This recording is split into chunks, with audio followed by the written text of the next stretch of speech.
বহু সংখ্যক শিক্ষক আপুনি ইয়াত নিযুক্তি দিয়া এটা আপোনাৰ ওপৰত আচলতে অভিযোগ উত্থাপন হৈছে আৰু এটা কেছো আপোনাৰ ৰুজু হৈছিল 2019 চনত কি কয় আপুনি মোৰ ফালৰ পৰা যিখিনি এপইণ্টমেণ্ট মানে মোৰ জৰিয়তে যিবিলাক এপইণ্টমেণ্ট হৈছে সেইবিলাক নিয়মমতে হৈছে আৰু কোনো অনিয়ম হোৱা নাই মই যিবিলাক এপইণ্টমেণ্ট যিবিলাক দিছোঁ ন মোৰ অফিচে দিলেও মই সেইবিলাক মই ভালকৈ তন্নতন্নকৈ মই চব পেপাৰ মই পৰীক্ষা কৰি লওঁ তেওঁলোকৰ কোৱালিফিকেশ্যন তেওঁলোকৰ বয়স মই কৰি দিছোঁ কিন্তু বাবুল হুছেইনৰ এপইণ্টমেণ্ট লেটাৰখনতো আপুনিয়ে চহী কৰা তেওঁ 17 বছৰ 2 মাহত পাইছে চাওক এটা কথা মই নিজে তন্নতন্নকৈ কৰিছোঁ মোৰ মতে সেই সময়ত সেইটো ঠিক আছে এতিয়া চাৰ্টিফিকেটত যিটো ওলাইছে বয়সটো কম হৈছিলে বুলি এইটো কোনোবাই ফৰ্জাৰী কৰিছে বা এইটো অফিচৰ যোগেদি কিবা এটা ফৰ্জাৰী হৈছে মই এপইণ্টমেণ্ট দিওঁতে সেইটো বয়স তেনেকুৱা নাছিলে এটা অভিযোগ আছে আপোনাৰ দিনত শিৱসাগৰত শিক্ষকৰ চাকৰি নাপাবলগীয়া বহুত মানুহে চাকৰি পাইছিল আৰু যেনিয়ে যদি আপুনি সেইখন আপুনি শিলগুটি মাৰিলে জাগাতে পৰে আপুনি চাকৰি দিয়া বুলি এটা আচলতে কথা ওলাইছে সেইটো চাওক এডভাইজৰী বৰ্ডবিলাকে চাব ডিভিজনেল এডভাইজৰী বৰ্ডবিলাকে যিবিলাক এপইণ্টমেণ্ট দিবলৈ লিষ্ট পঠাই দিয়ে সেই লিষ্টমতে আমি এপইণ্টমেণ্ট দিবলৈ আমি বাধ্য মাত্ৰ আমি ভেৰিফিকেশ্যনটোৱে কৰোঁ লিষ্টখন অলৰেডি প্ৰিপেৰেশ্যন কৰি পঠিয়াই দিয়ে দেৱানন্দ কোঁৱৰ আছে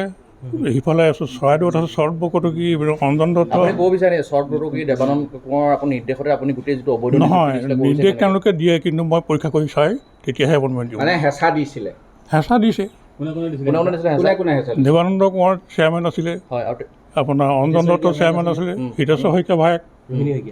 হয় আৰু আৰু আৰু অগপৰ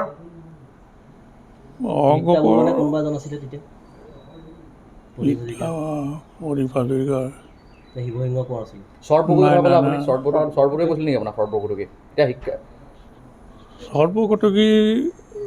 এই পাৰ্টটো তেওঁলোকৰ ক'বলগীয়া নাই তেওঁলোকৰ চৰাইদেউ পাৰ্টত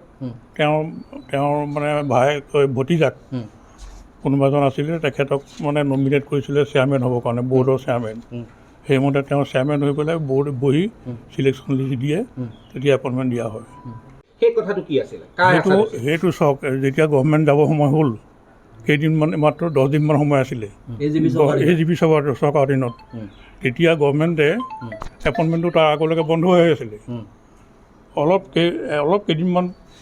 সময় থকাত এপইণ্টমেণ্টটো খুলি দিলে দি পেলাই ক'লে যে ভেকেণ্ট পোষ্ট যিমান আছে এপইণ্টমেণ্ট দি দিব লাগে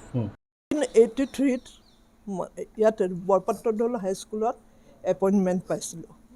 এইটো মোৰ হাজবেণ্ডে দিয়া নহয় মোৰ দেউতা ইনস্পেক্টৰ স্কুল আছিলে তেতিয়া মানে তেখেতৰ লগৰ যিবিলাক মানুহ সেইবিলাকে সহায় কৰিছিলে সেই পৰিৱেশটো মোৰ আছিলে কিন্তু ইয়াত আহি এখেতক বাৰে বাৰে ট্ৰেন্সফাৰ কৰি লৈ আহি শৰৎ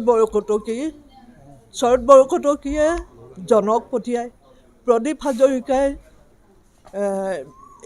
এইজনী কুইনক পঠিয়ায় এনেকৈ হিৰণ্য কোঁৱৰ মাহ মৰা তেখেতে পঠিয়াব মানুহ এনেকৈ ধৰণে দেৱানন্দ কোঁৱৰে পঠিয়াব ডাঙৰ লিষ্টখিনিতো মই দেখোঁ ন আপুনি ঘৰটো দেখোঁ আৰু ঘৰ দুৱাৰ চাফা কৰোঁতেতো মই টেবুলত সেইবিলাক প্ৰত্যক্ষ কৰোঁ আৰু এনেকুৱাকৈ কৰে যেতিয়া এওঁ দিব নোখোজে বা আপুনি যদি নিদিয়ে তেতিয়া আপোনাক ট্ৰেন্সফাৰ কৰিম আজিয়ে এনেকুৱা ধৰণে কথাবিলাক ভাবুকি দিয়ে আনকি এনেকুৱা সমস্যা কেতিয়াবা আমি সন্মুখীন হওঁ এদিন দেৱানন্দ কোঁৱৰ ৰাতি মানুহ লৈ পেলাই মোৰ ঘৰলৈ আহিছে ৰাতি 11টা বজাত 11টা বজাত আহিছে মাইকী মানুহ এজনী আছে আৰু এজন মতা মানুহ মই কিন্তু সোমাবলৈ দিয়া নাই মোৰ ঘৰত কাৰণ তেখেত সেইদিনা নাছিল আৰু তেখেতে মানে হেৰি কৰা নাছিল মানে সেইদিনা নাছিল মই কি কৰিলোঁ ৰাতি 11টা বজাত মোৰ হাজবেণ্ড নথকা অৱস্থাত মোৰ ল'ৰা ছোৱালীৰ সৈতে মই এজন MLA হওক মন্ত্ৰীয়ে হওক যিয়েই নহওক মোৰ ঘৰলৈ কিয় আহিল মানে MLA মন্ত্ৰীসকলৰ পাকচক্ৰ তেওঁ পৰিল একদম 100% সঁচা আৰু এওঁ এনেকুৱা ভুলটো নাই কৰা চাগে আৰু এতিয়া মই মাটি বিক্ৰী কৰি খাই আছোঁ